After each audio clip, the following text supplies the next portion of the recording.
just experience of doing the 22.1 CrossFit Open. So again, I called this out a couple of weeks ago, and 22.1. they call it the workout's called 22.1. So okay, so like the first and the of first one. yeah. Gotcha. So I think we titled the podcast a little while back being like a CrossFit champion or something like new CrossFit champion. New CrossFit champion. Maybe not the title of the podcast, but one of the clips. Yeah, okay. Something like that, right? So I can inform you very, very well that I am not indeed... He's on his way. I'm definitely on the way to being right in the middle of the pack, folks, because, it was good. It was good fun, but you could see just how good people are at, like, different movements like that. Not, like, strictly the Olympic lifting or weightlifting or the like. Like, when you got movements, when you're moving across boxes, you're moving dumbbells and moving your whole body, there's some people who are just freaky good, right? They'll all just be doing it for a long time. And then, like, obviously, you got to see it. You went to go see some of the really, like, top Australian people actually perform. And now it's like, another level. And that's, like, you haven't even done the workout to, I guess, know what that might have felt.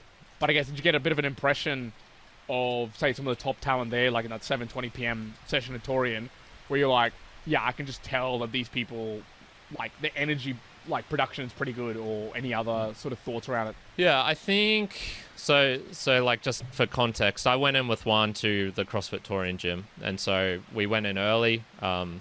Two reasons. One was I wanted to do a workout, and Juan's like, just come in here, and it was pissing down. Rain, So might as well go in. I took my opportunity to go somewhere undercover, for sure. Yeah.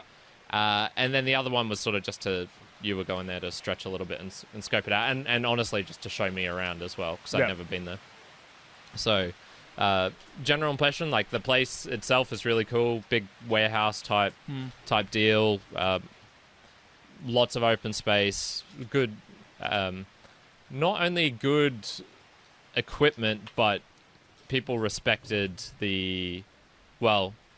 I can't say this because I haven't seen people actually using it, but it seemed like it was all orderly. There was not just shit thrown everywhere, which would be very tempting for a place like that. I actually sort of felt guilty because you and I would do some sets and we'd leave some equipment in our bags.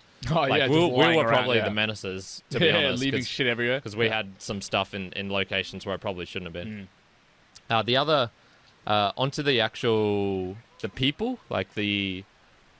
Royce and a couple of other people you've had, Jack and Will on the podcast. Yes, you could see their I guess their professionality is what I would call it. So when I was watching them in the last, there was no I would almost say there was no thought process going through their heads. For me, what it looked like, they'd go from one to the next, and there was no of that, I'll take an extra deep breath here to prep.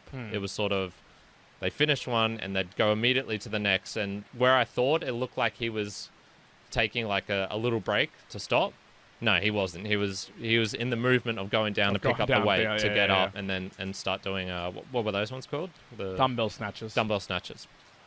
So particularly for Royce, but also with the other people, I would say...